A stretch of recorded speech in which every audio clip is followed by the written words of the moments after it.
pues tenemos los miedos, ¿no? En un videojuego sabes que si todo sale mal, pues no pasa nada, ese universo se quedó.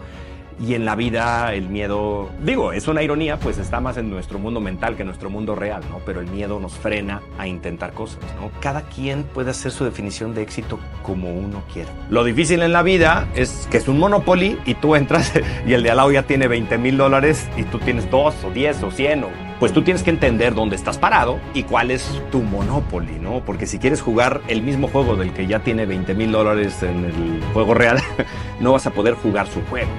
¿Cuál crees tú que son las reglas que rigen el juego de la vida?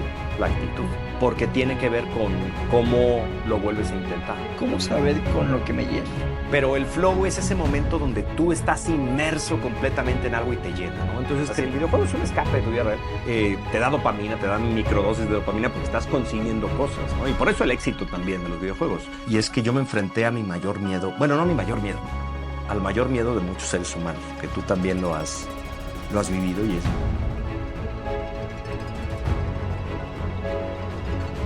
Hola, ¿qué tal? Millán Ludeña por acá y bienvenido a un nuevo episodio de Podcrack. Un espacio en donde me reúno con cracks para hablar del momento en el que no lo eran. En este momento difícil, imposible, en el que todo estaba lejano, nada se podía, nadie te contesta, nada pasa. Y cuando tienes todo en realidad para ni siquiera intentarlo porque sería lo más racional, decides intentarlo. Y debe ser por algo. Y precisamente hoy estoy con Jesús Cochegruz para hablar sobre eso. Para hablar cómo un videojuego es más parecido a nuestra vida de lo que pensamos. O incluso al revés. Cómo nuestra propia vida, si la ponemos en un modo de videojuego, nos brinda muchísimas más oportunidades para intentar eso que siempre hemos querido en nuestra vida. Así que, Jesús, bienvenido, buen día, muchísimas gracias por estar acá. Gracias a ti por invitarme, muy contento de compartir contigo sobre todo y con tu audiencia, pues ahora sí que un poquito de lo poco que sé. Jesús, oye, me estaba acordando cuando me enseñaste cómo se pronuncia tu apellido. Sí, se pronuncia Cochegruz, como coche gris, pero con U. Así me lo enseñaste, claro. No, hay 377 versiones del apellido. Sí. ¿Cuándo concluiste, o sea, cuándo dijiste, así voy a enseñar a pronunciar mi apellido? Es interesante. Pues fue alguien que me lo dijo. Sí, Fue alguien... sí. Ha habido tantas versiones. Por ejemplo, otro día di una conferencia con la gente de Scania. Me dijeron, ya no eres Cochegruz, eres Camión Gruz. Porque eres... Como más grande, Son en camiones, ¿no? Entonces, es chistoso entre las interacciones con la gente. Alguien salió con eso de coche gris y ha sido la mejor. Sí. Lástima que la aprendí como hasta los 30 y algo, ¿no? En la primaria siempre era difícil. Y en la escuela, pero... Sí, yo me presento como... Digo, Millán, ¿qué? Entonces digo, como millón, ¿ya? Con A. Entonces, Millán. Entonces, está chévere. Que ahora como que ya lo entiendo mejor, porque al final son metáforas, ¿no? O sea, sí. El cerebro aprende por metáforas. Por asociación. Por asociación. Entonces dices, mira, chéverísimo. No, es loquísimo. Al final cada uno presenta su nombre como mejor le parezca. Oye, ¿qué crees que es lo más apasionante que has vivido? He vivido muchas cosas, ¿no? Sí. Pero bueno, actualmente esta etapa está siendo hermosísima. Sí. Conocer mucha gente de todos los ámbitos que jamás me hubiera imaginado conocer. Digamos, eso en un aspecto muy general. ¿Esta etapa como speaker? Como speaker. Es muy apasionante porque pues tienes toda la dinámica de los eventos, pero siempre conoces a una persona o dos en el evento que sabes que algo diferente va a haber en la vida, ¿no? Que a final de cuentas es el propósito y la gasolina detrás de eso, ¿no? Entonces eso es muy lindo, el salario emocional es hermosísimo. Y bueno, en la otra parte, bueno, cuando hicimos los videojuegos también fue increíble. De esa época, cuando nos fuimos a número 1 y toda la cosa, bueno, fue hermoso, eran... momentos muy divertidos, muy lindos con la gente, con el equipo, mucha celebración y mucho trabajo también. Entonces fue Cuéntame sobre eso. ¿Cómo pasas, o mejor dicho, me gustaría como explorar este Jesús en su versión videojuego. Ajá. Ya, y cómo migra a speaker. Bueno, si nos vamos muy atrás, yo de niño tenía 3 grandes ídolos, ¿no? O tres grandes cosas que me marcaron. Número uno era Star Wars, ¿no? Yo crecí viendo Star Wars y fui súper fan. La otra era Disney. Todas las películas me fascinaba el concepto detrás de la animación. Y la tercera fue Mario Bros, ¿no? Entonces, esas tres cosas marcaron mi vida. ¿En ese orden? ¿Eh? ¿En ese orden? Sí, bueno, en orden de cronológico, Ok, digámoslo así. Bueno, Disney y Star Wars fueron muy simultáneas, ¿no? Ya. Pero fueron mis tres pasiones de niño. Entonces me gustaba dibujar, me gustaba hacer animación stop motion. Y cuando a mis 12 años me regalaron el Mario Bros, el de 8 bits, Ya. dije, yo quiero hacer esto, ¿no? Entonces, bueno, Wow. fast forward, ¿no? Muchos años después, pues hacía videojuegos, tenía una empresa que hacíamos videojuegos, pero hacíamos unos videojuegos de Adver Gaming. Ya. Entonces trabajamos para empresas, pero yo quería hacer algo más grande y me invitan a un proyecto en el que iban a hacer un juego para Nintendo. Así, bueno, para Nintendo Wii, no para Nintendo. ¿Sí? Entonces querían hacer un juego para Nintendo. Yo entro como un asesor y a la hora que... Como tu sueño. Sí, pero digamos que yo ya había hecho muchos videojuegos y ellos ya estaban como establecida la empresa y a la hora que entro, pues había muchos procesos pues que sí requerían una mejora y oye, esto no lo están haciendo así, esto lo deben hacer así. Yo les digamos que entré a dar una consultoría rápidamente de cómo hacerlo y pues Ricardo Gómez, en ese entonces el dueño de la compañía, me invita como director. Me dice, pues vente a dirigir el proyecto. Ya que estás opinando. Ajá, y entonces, pues al momento que queremos hacer este juego para Nintendo, que estábamos desarrollando un juego con el Chavo del Ocho, seguramente lo conocerás allá en Ecuador. Claro. Pues me doy cuenta que a la gente le faltaba mucho, en México decimos está muy verde, ¿no? Entonces le digo, pues necesitamos hacer videojuegos móviles para que sean proyectos de desarrollo más pequeños, que la gente se foguee, que entrene más rápido y nosotros también entender la parte de negocios. Entonces hacemos un proyecto de 4 videojuegos móviles y uno de ellos se llamaba Taco Master. Y bueno, hicimos muy bien, gracias a Dios, la parte de desarrollo, pero pues también la parte de business, ¿no? Nos aliamos con un distribuidor, un publisher muy grande que se llama Chilingo. Y el juego se va número 1 en México, ¿no? Y en otros países de Latinoamérica. Entonces... Videojuego móvil. Móvil, para móviles. Estaba hablando por allá del 2011.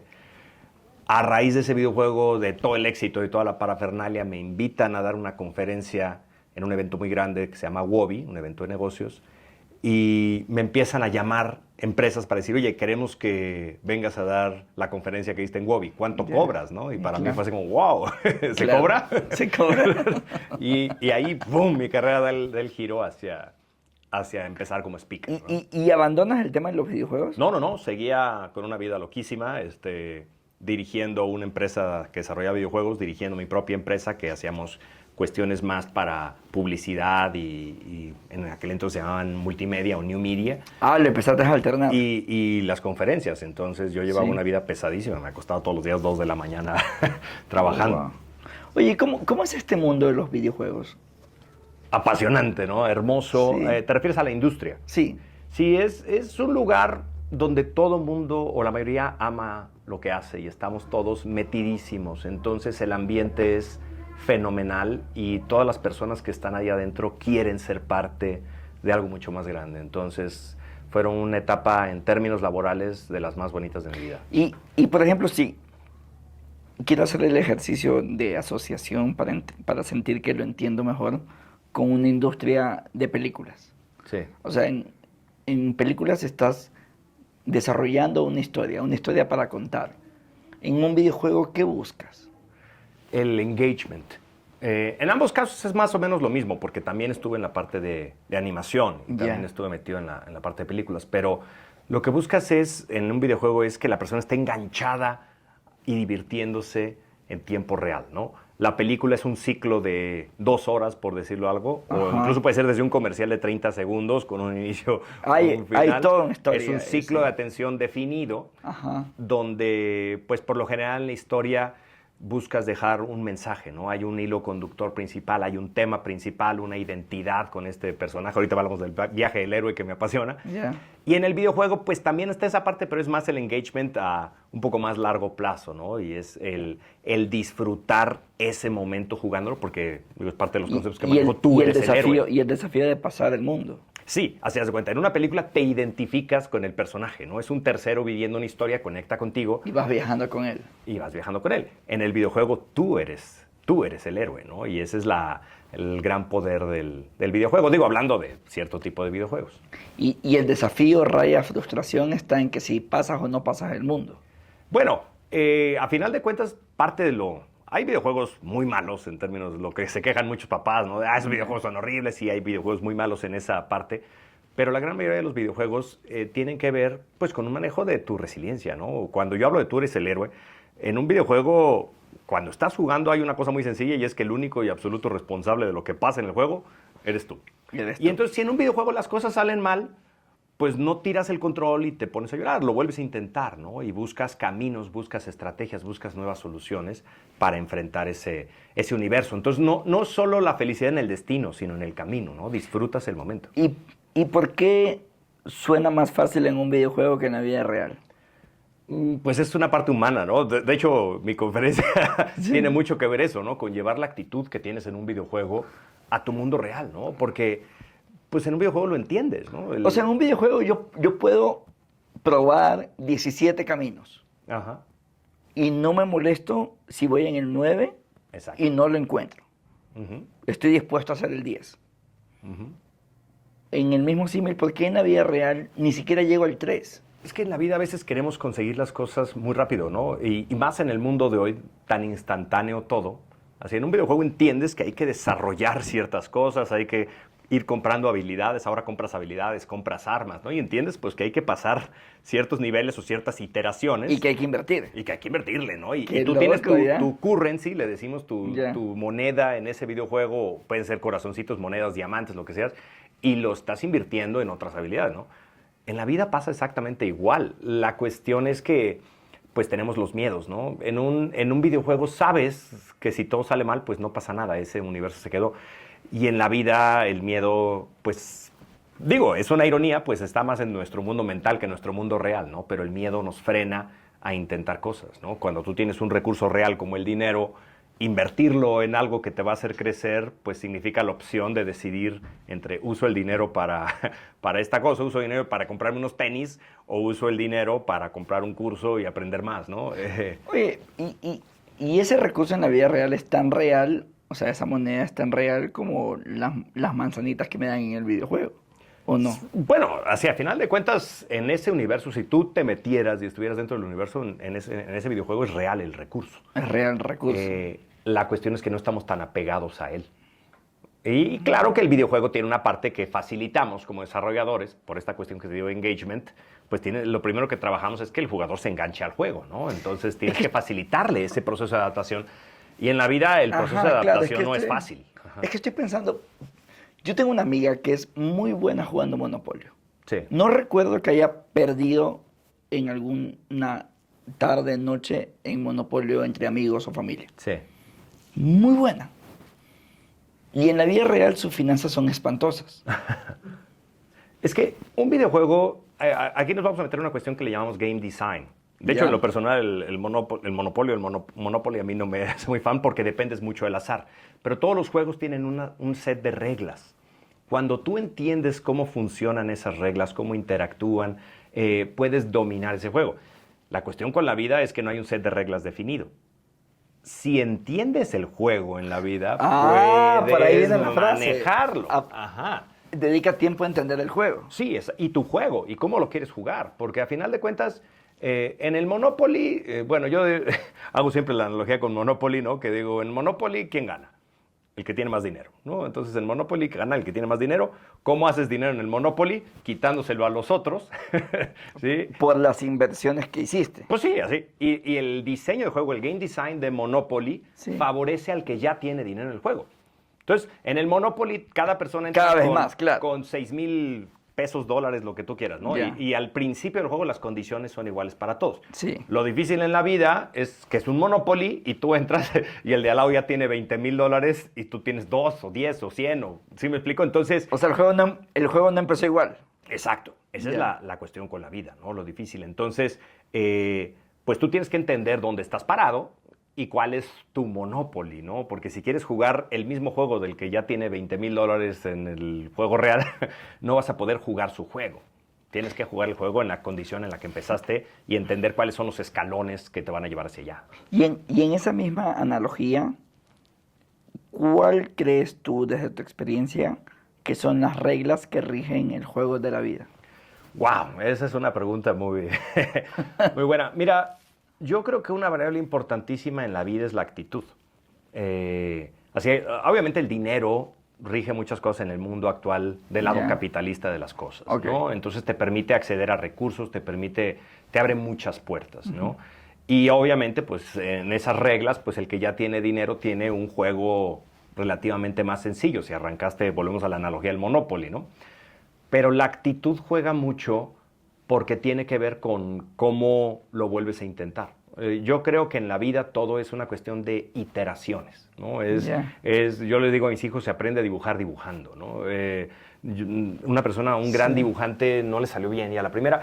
Lo mismo pasa en los negocios, lo mismo pasa con el aprendizaje, así lo que tú estás haciendo, ¿no? Un podcast, el saber hacerlo. Bueno, yo siempre, algo que le decía a mi gente en videojuegos, la versión 1.0 siempre apesta. No sale como le esperas. Tú tienes unas expectativas y no sale. Esa actitud tiene que ver con tener la capacidad de no derrotarte por esos resultados, saber interpretar las cuestiones negativas como decir, bueno, estos son áreas que tenemos que mejorar, puntos de mejora, ¿no? Y esas iteraciones. Entonces, pues en la vida, así digo, yo creo que cada quien define sus propias reglas. Y juega con esas reglas. Exacto, y de lo que tú defines tus límites y tus reglas. Hay que saber si te pones, así por ejemplo, haciendo la analogía con videojuegos, si tú vas a jugar un juego y estás entrando al juego y eres nivel 1 y te aviento un reto nivel 8, te voy a frustrar. ¿Sí me explico? Si tú apenas estás aprendiendo a manejar el personaje y a moverlo y todo eso, y yo te arrojo un desafío para un jugador nivel 8 y tú eres nivel 1, te frustro y te mato. Sí. Si tú eres nivel 3 y te arrojo un desafío nivel 0 o nivel 1, pues te va a aburrir, ¿no? Entonces en el videojuego tenemos esto que comentábamos que le llamamos tuning, que te arrojo desafíos acordes al nivel en el que tú estás. La cuestión es que en la vida no hay nadie que nos esté nivelando eso, entonces nosotros tenemos que entender en qué nivel estamos, a qué nivel quiero llegar y en qué nivel está el desafío que estoy enfrentando. Entonces, si yo quiero luego en la vida enfrentar un desafío nivel 8, pues me voy a frustrar. Si yo quiero llegar a ser campeón mundial de los 100 metros y a los 12 años me ponen a competir contra los top del mundo, pues me van a ganar, eso es obvio, ¿no? Entonces el problema es que en la vida a veces queremos la realidad de otro, sin entender dónde estamos parados. Sin entender. Entonces, y tampoco sin estar claros si estamos dispuestos a hacer el mismo esfuerzo. Exacto, porque es una cuestión, volvemos a lo mismo de iteraciones y de esfuerzo. Y de interacciones, ¿no? Y de esfuerzo, claro. O O sea, en el videojuego yo voy avanzando y el sistema que alguien lo estableció, como un gran dios, lo estableció, al vencer este mundo llegar a otro con otro nivel de dificultad. Acá en la vida real, si me salgo y me voy a la vida real, yo tengo el poder de elegir el mundo en el que quiero jugar. Exacto. Y es claro. Es lo que le llamamos el proyecto o el reto. Sí, así, haz de cuenta. Tú primero haces tu definición de éxito, que eso es lo que a veces pasa con mucha gente. Así, la sociedad, hay una programación social, por llamarlo de alguna forma, que nos dan una definición de éxito, ¿no? Claro. Entonces... ¿Y lo cumples o no? Sí, exactamente. Y se puede lograr, pero el chiste es entender, pues, de dónde a dónde, del punto A al punto B o al punto A al punto Z, ¿no? ¿Dónde estás parado, no? Entonces, esa es una parte. Pero la otra es, mi papá siempre nos decía los puertos de la vida, ¿no? Que la vida tiene varios puertos, ¿no? Uno de esos puertos es el dinero, otro puerto es tu carrera profesional, otro puerto es la familia, los amigos, así, el deporte, hay distintos puertos en la vida.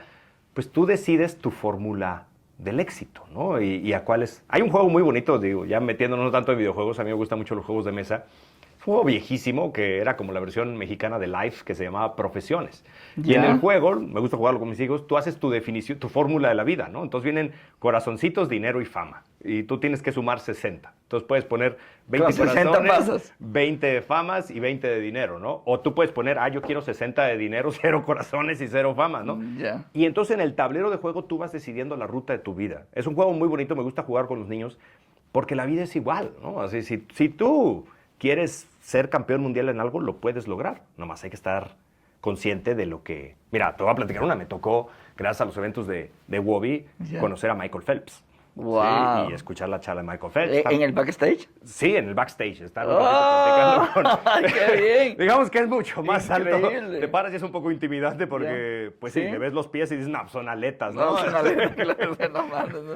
Pero bueno, Wow, este señor Michael Phelps, así para los que no lo conozcan, es el máximo, bueno, no sé si alguien ya le ganó, pero hace unos años era el máximo medallista olímpico de toda la historia. Montonal de medallas de oro, creo que son 28, te Sí, mentiría es una con el locura. googleenlo, Es ¿no? una locura.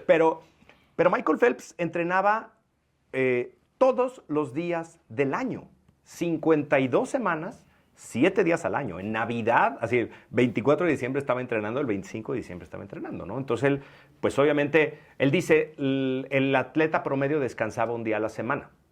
Dice, Él no. Yo no, dice. Entonces yo traía 52 días más de entrenamiento al año.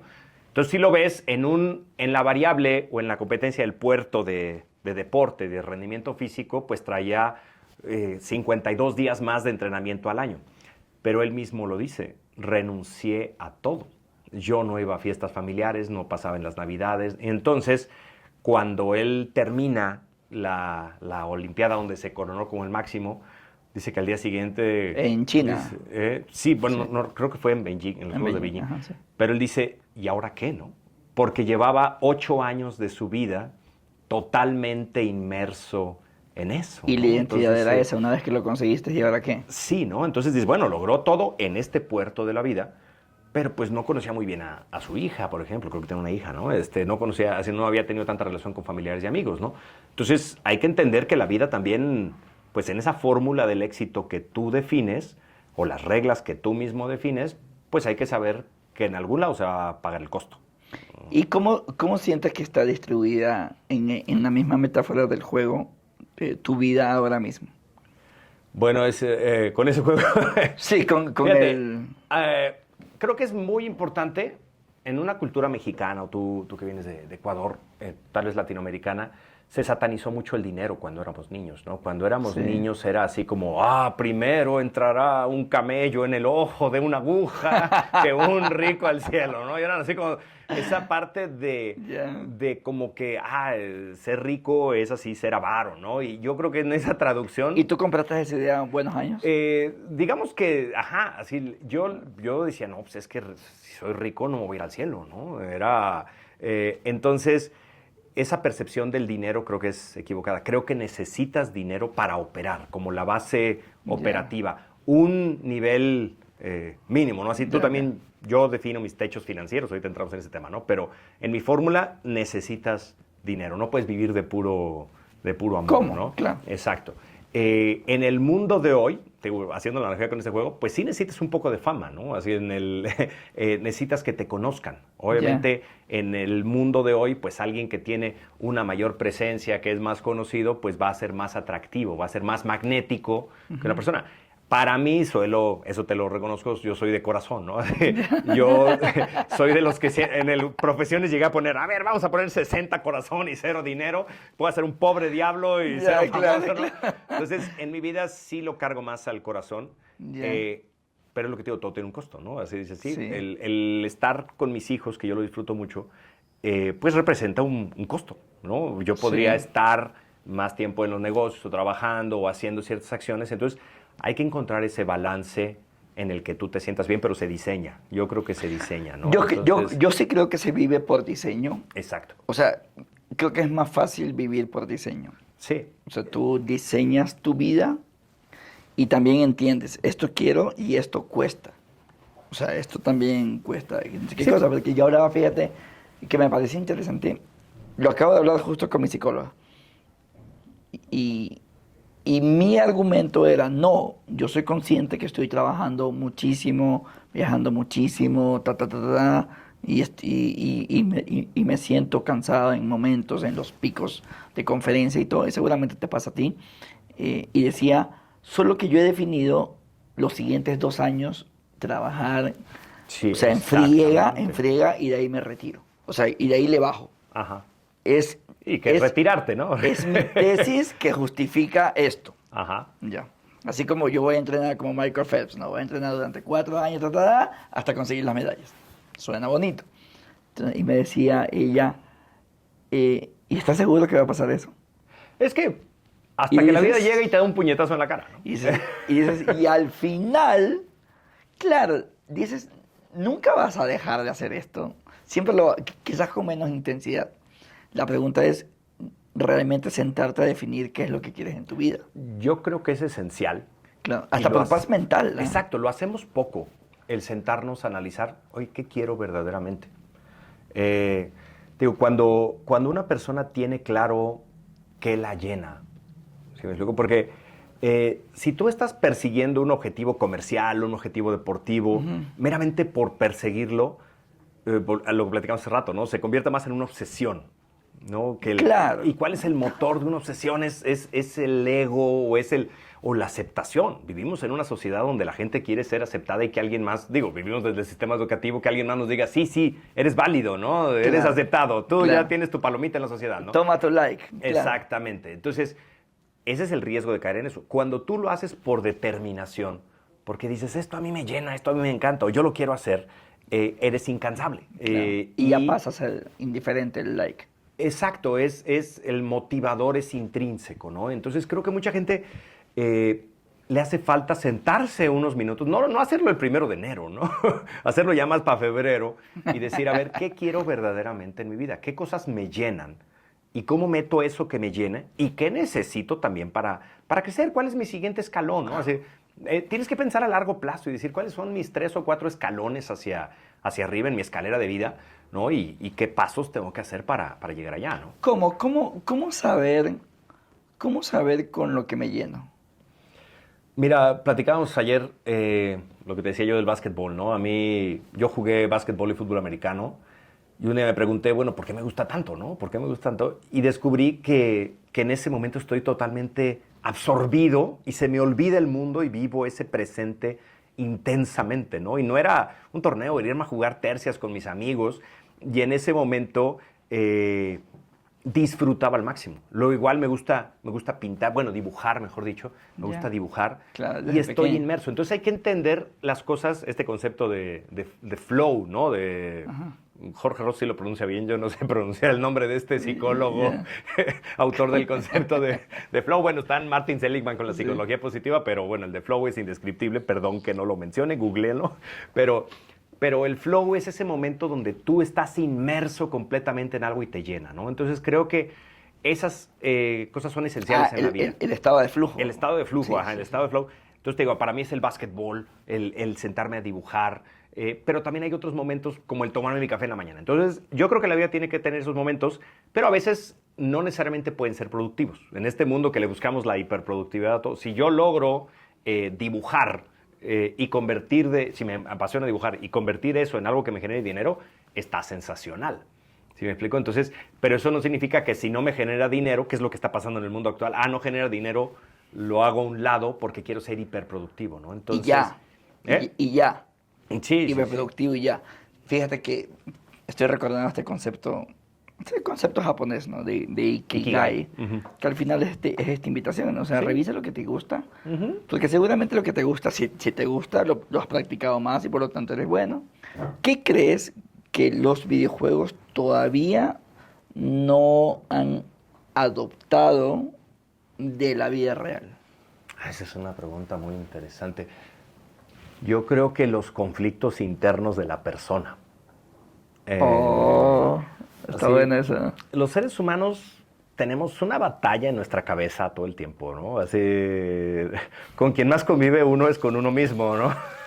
Entonces, y nos pasa, y por eso también necesitamos momentos de platicar con uno mismo, momentos de soledad, creo yo. Entonces, en un videojuego, pues digamos que ya eres un personaje diseñado y tienes ciertas habilidades que puedes ir adquiriendo, como que el mapa de avance, le digo yo, está muy claro en muchos momentos. A veces lo vas descubriendo, pero el videojuego te dice, estos son tus objetivos. Claro. Objetivo A, objetivo B, objetivo C, y tú los vas cumpliendo, y a veces te ayuda y te da una guía, ¿no? Ya. En la vida real a veces uno se siente perdido porque no sabe para dónde ir. Entonces, te digo, está ese lado, y la otra, pues la mentalidad humana de que... o sea, en el videojuego el camino existe. Que no lo hayas descubierto es otra cosa. Sí, y Y ahora vienen, digo, ahorita hablando ya de la parte de videojuegos, viene la parte de inteligencia artificial, que a mí se me hace muy interesante el mundo que se va a abrir en los videojuegos, porque vas a tener entidades o personajes con inteligencia artificial que en ese momento puedan tomar una decisión loca y actuar de otra forma o pedirte otra cosa. Si me explico, el videojuego podría asemejarse más a la vida real y no sé si lo quisiéramos jugar, porque el videojuego o la película... Porque ya con una vida es suficiente. Exacto, es un escape. Así, el videojuego es un escape de tu vida real.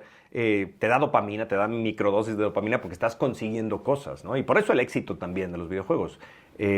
Yo creo que, al revés, yo te voltearía la pregunta. En vez de decir qué tiene que aprender el videojuego de la vida, es que tenemos que aprender en la vida real de los videojuegos, ¿no? Entonces tienes que buscar, yo le llamo microdosis de satisfacción.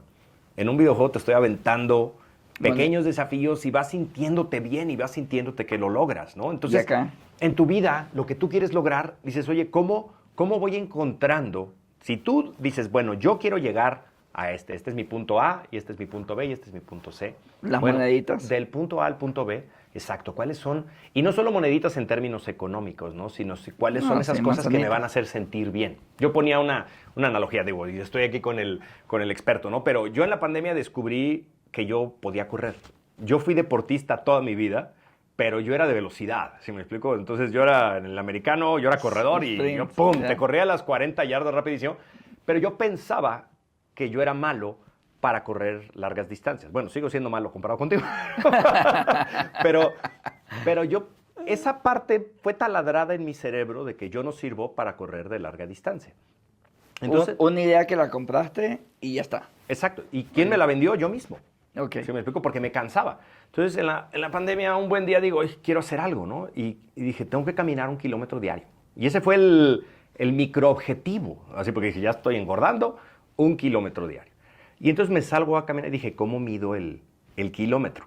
Y entonces bajo la app de Nike, se llama Nike Run Club, que tú la debes de conocer. Entonces dije, ¿cómo traqueo ese kilómetro? Y entonces bajo la app de Nike para traquear el kilómetro. Y empiezo a caminar, a medir, ¿no? Entonces, pues empecé, volvemos a las iteraciones. Pues el primer día lo pude caminar y dije, bueno, pues voy a caminar 2, ¿no? Y entonces la primera semana estaba caminando 2 kilómetros diarios y viene la parte de saberte celebrar, ¿no? La aplicación de Nike tiene un poco de gamification, entonces te va poniendo tu avance y te sientes bien, porque ya caminé 10 kilómetros esta semana, ¿no? Ya no es lo mismo 1 que 10, ¿no? Que 10. Y entonces un día dijo, ¿y lo podré correr? Pues, y dije, voy a correr 1 kilómetro, ¿no? Así voy a correrlo. Y entonces empecé a correr, y que corro 2 kilómetros. Llegué rendido, se me pegó. ¿Por qué? ¿Y lo conseguiste? Pues sí, porque corrí como yo sabía correr. Entonces yo arranqué y pues yo corro si fuera la carrera de los 100 metros, ¿sí me explico? Entonces llegué bofeadísimo. Y entonces descubro que en la vida tenemos senseis, ¿no? Entonces en la aplicación hay una sección que le llaman las guided runs. Entonces hay un entrenador, tú te pones tus audífonos y te dice, a ver, estás corriendo rápido, al principio de la carrera le estás regando, no seas menso, córrele más a este ritmo y te guía, aprende a escuchar tu respiración y bla, bla, bla. Y entonces en ese momento le bajé y logré correr mis 2 kilómetros y luego llegué a correr 5 kilómetros que yo jamás en la vida pensaría que hubiera podido correr los 5 kilómetros, ¿no? Entonces yo creo que la vida es igual, así tengo que empezar por 1 kilómetro y caminándolo, ¿no? Pero al momento que logre caminar una semana continua, 1 kilómetro, pues tengo que tener un reward pequeño para mí, ¿no? Decir, pues me voy a comprar mi playera para... ¿Y tú crees que en ese ejercicio de diseñar mi vida debería también asignar tiempo a diseñar mis premios? Sí, tienes que ser muy cuidadoso en definir tus premios, ¿sí? Porque la gente, me voy a dar de premio un viaje a París, ¿no? Claro. Entonces, bueno, pues y el premio es la hamburguesa, claro. Exacto, no, tienen que ser cosas que te llenen. Así, por ejemplo, dices, oye, me voy a dar mis 2 horas para dibujar, o me voy a ir a tomar mi cafecito a este lugar que me gusta, o mi premio va a ser, por ejemplo, yo con la aplicación de Nike, mi premio fue, me voy a comprar una playera para correr que me guste. ¿Sí me explico? Ese mismo premio me lleva a seguir en ese trip. Es una inversión, si lo quieres ver. Mi premio va a ser, voy a invertir en un viaje de capacitación para tal cosa, ¿no? Entonces, si ese reward, así, más que el premio, yo le llamo reward, te lleva al camino o alimenta el camino en el que estás o el objetivo, pues es mucho mejor, porque es como si fuera una inversión. ¿Sí me explico? Es como una inversión retroactiva si te mantiene en esa en esa línea, ¿no? Si yo estoy tratando de bajar de peso y mi premio es un pastel, pues está complicado. Es que estoy pensando, si al final tienes una motivación intrínseca, que lo hablabas, y una motivación extrínseca expresada en premios, y si yo pongo en mi diseño de vida mucho peso a la motivación extrínseca,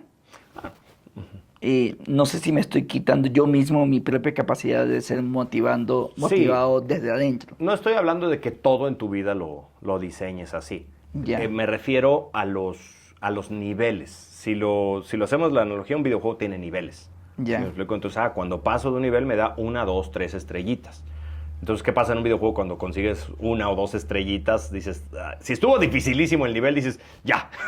Ya está. Bye, ya pasé, vámonos, Ya, ¿no? ya nos vamos. Pero a veces dices, conseguí una estrella, no, quiero las 2 o las 3 estrellitas, ¿no? Ya. Entonces, me refiero así, esos puntos clave donde digas, no el todo nivel el de tiempo. dificultad no es el mismo.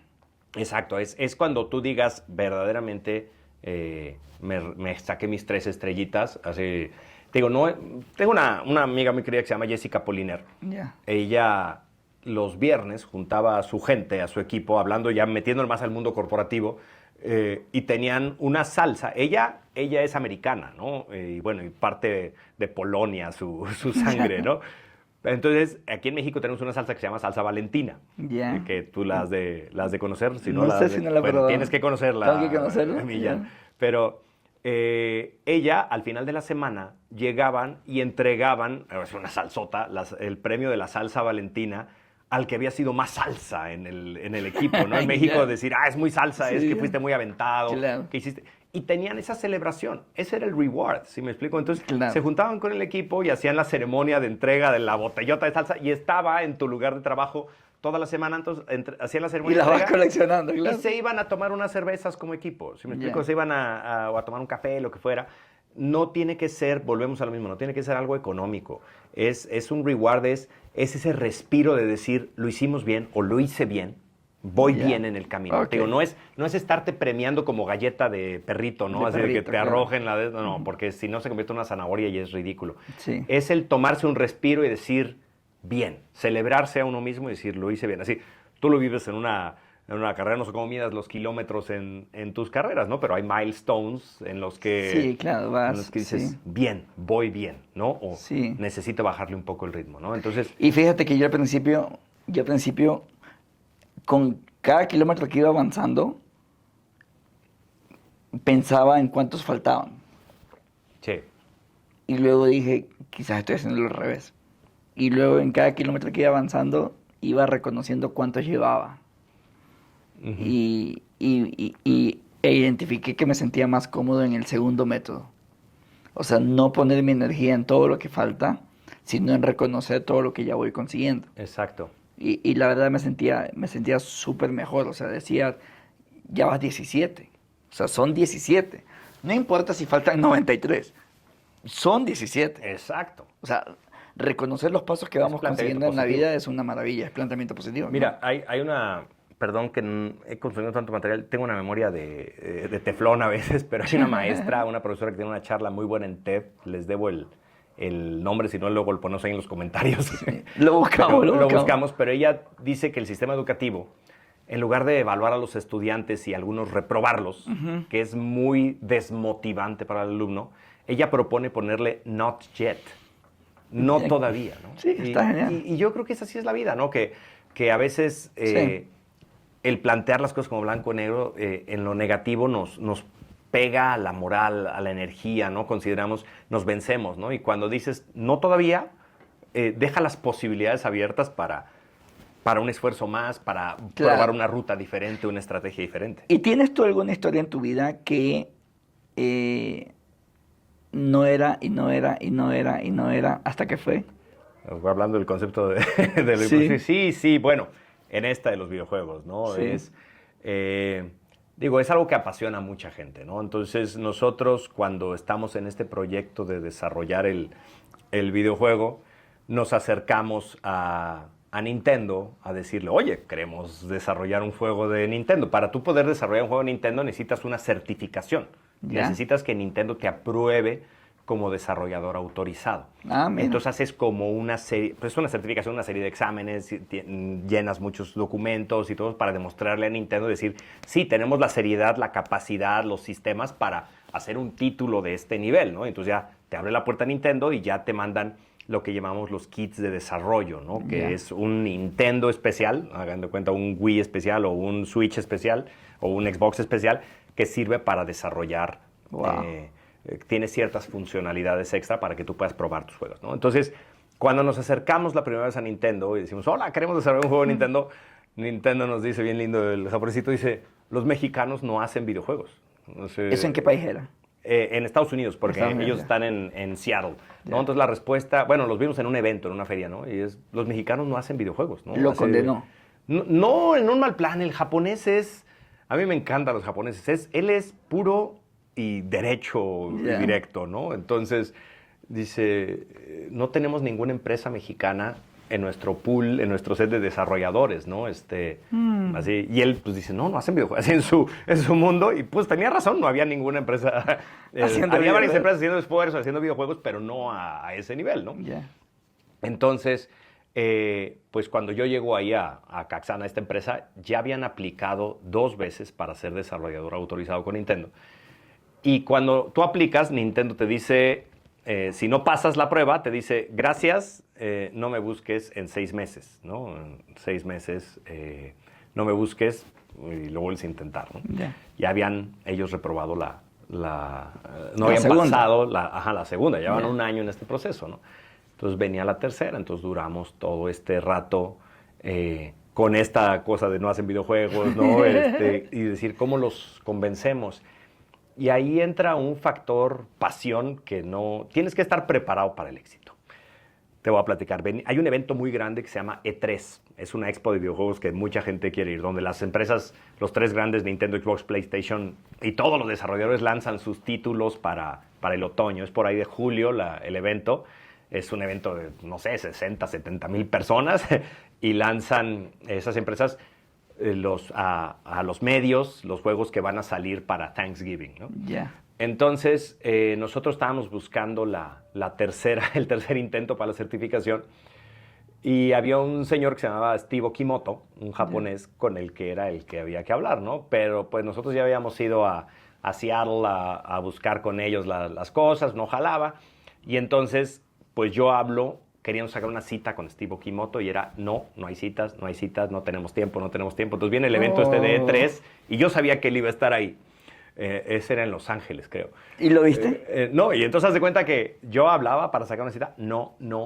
Dije, bueno, me tengo que lanzar al evento. Dije, voy a lanzarme y voy a llegar al stand de Nintendo y les voy a decir, quiero mostrarles lo que están... Porque en un proceso de certificación, pues tú mandas todo, no te están viendo, ¿sí me explico? Mandas es una aplicación materiales, estás aplicando, ¿no? Y yo decía, es que necesitan ver lo que estamos haciendo y para que entiendan, y también nuestra realidad, ¿no? Porque pues y te echaste el viaje para allá. Entonces, voy a Los Ángeles, llego al stand de Nintendo y les digo, oye, quiero 5 minutos con Steve Okimoto. No.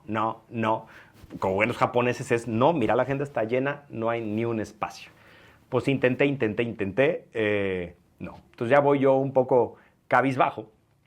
Imagínate un evento así de 70 mil personas, una locura, juegos. Estaban lanzando el Nintendo 3D aquella época, bueno, el 3DS se llamaba. Entonces voy yo caminando y de repente veo un tacataca, un japonés hacia lo lejos. Y gracias a Dios tenía mi vista funcionaba mejor en ese momento.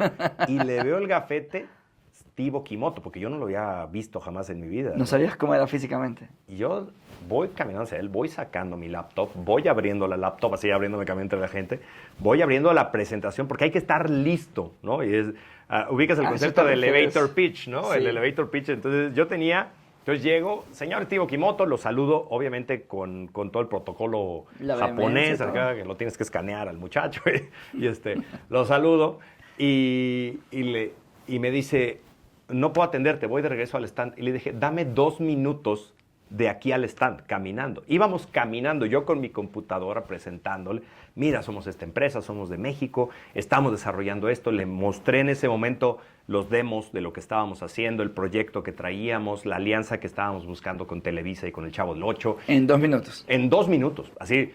ya lo traía en cierta forma practicadísimo, masticadísimo, digo yo, ¿no? Llego con Steve Okimoto y me dice, bueno, muchas gracias, nosotros te llamamos, bye, ¿no? Casi, casi. Y se mete al stand y yo digo, ya valió. Así, ya valió 6 meses más, ¿no? Así era... y entonces, pues me entra una depresión tremenda y digo, ¿cómo llego el lunes a decirle a la gente que no va a jalar esto, ¿no? Y que son 6 meses más de esperar y de volver a aplicar y todo eso. Pues yo ya me quedé muy triste ahí, ya me acuerdo que lloré mis penas en el stand de Mortal Kombat.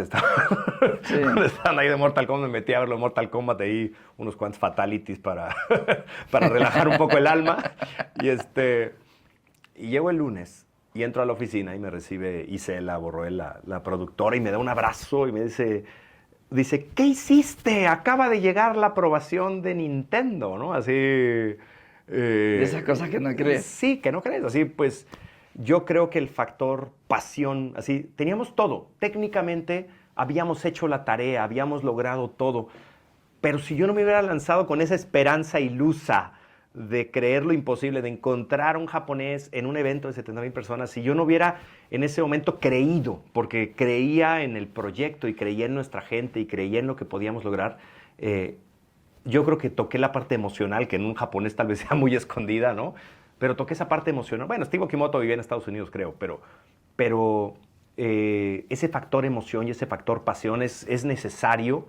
Tienes que hacer la tarea en la parte física, en la programación, en la estructura, en toda esa parte, pero el factor emoción es lo que te da esa milla extra, ¿no?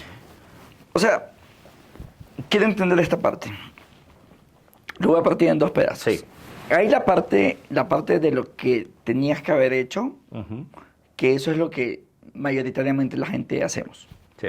Hay que hacer esto, pues lo hacemos. Y aquí hay una parte que incluso en términos de tiempo es muy chiquita, en tu caso fue 2 minutos, de un atrevimiento, que sin esto está claro que no habría pasado el resto. Sí. ¿Por qué? O sea, quiero ir contigo a ese momento. Era un pasillo. Era un piso de un centro de convenciones.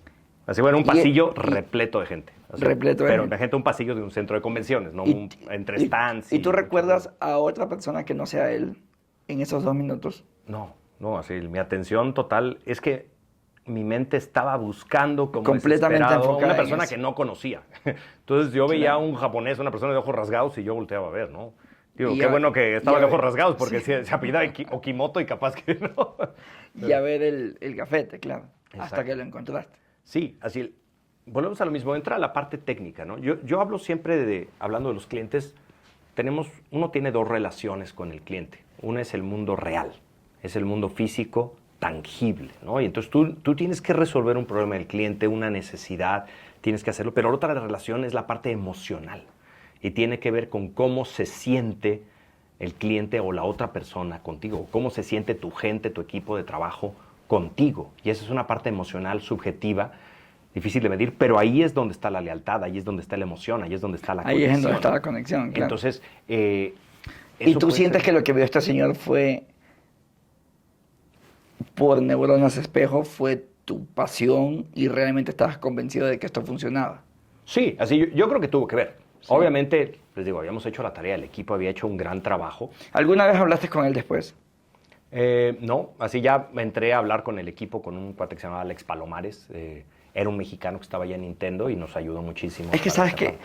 y esto es tesis nada más, que si lo vieses algún día sería una pregunta, creo que puede ser interesante.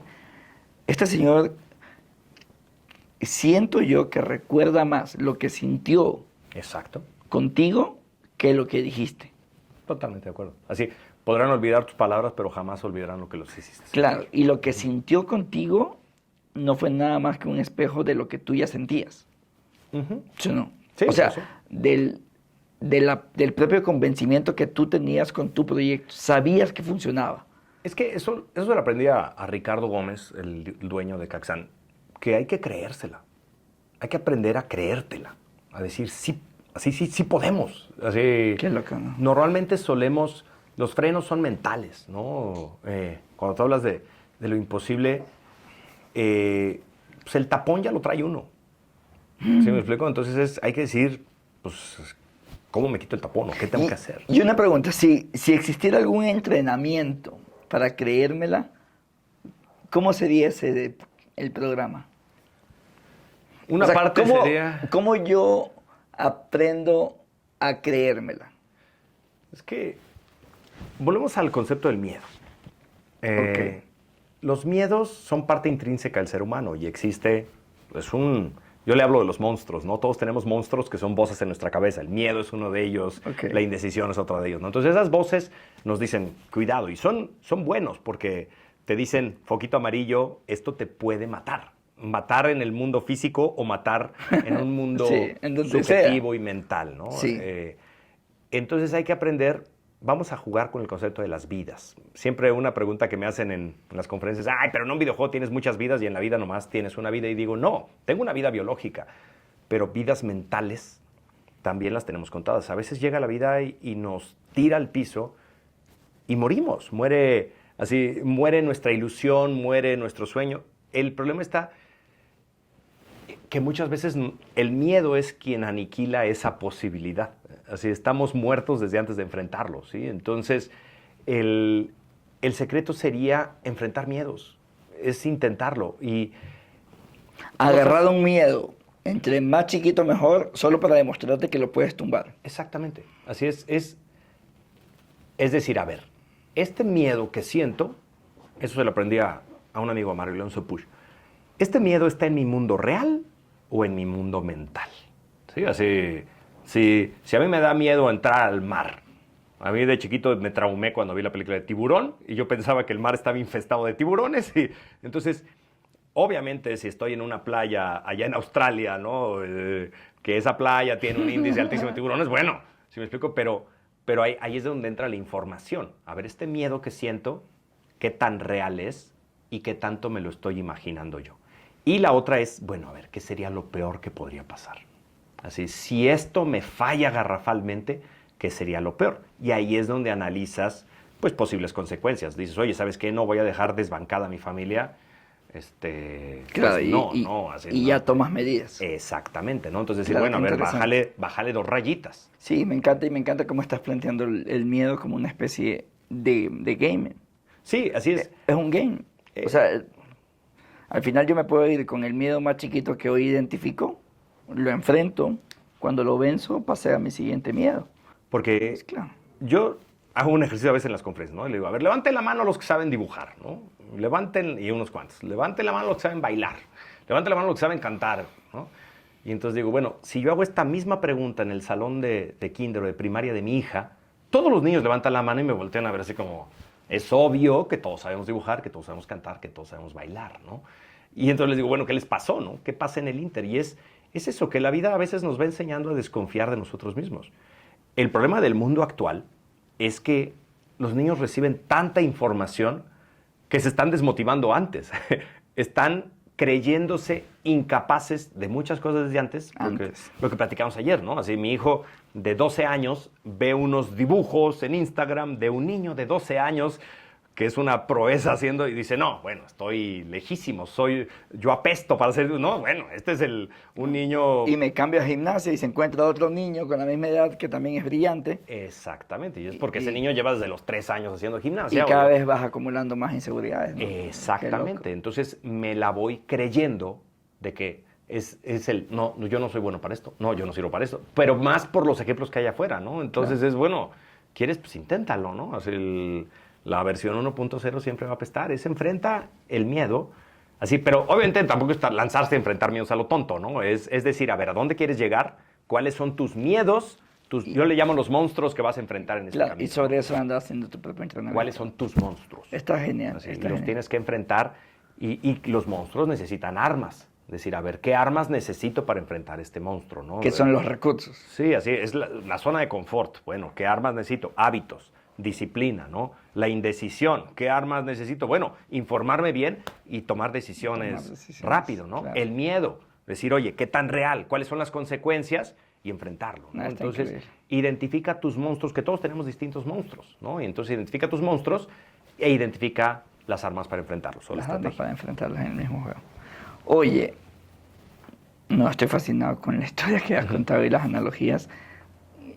Tengo una última pregunta. Y, ¿cuál es esa pregunta que siempre has querido hacerte?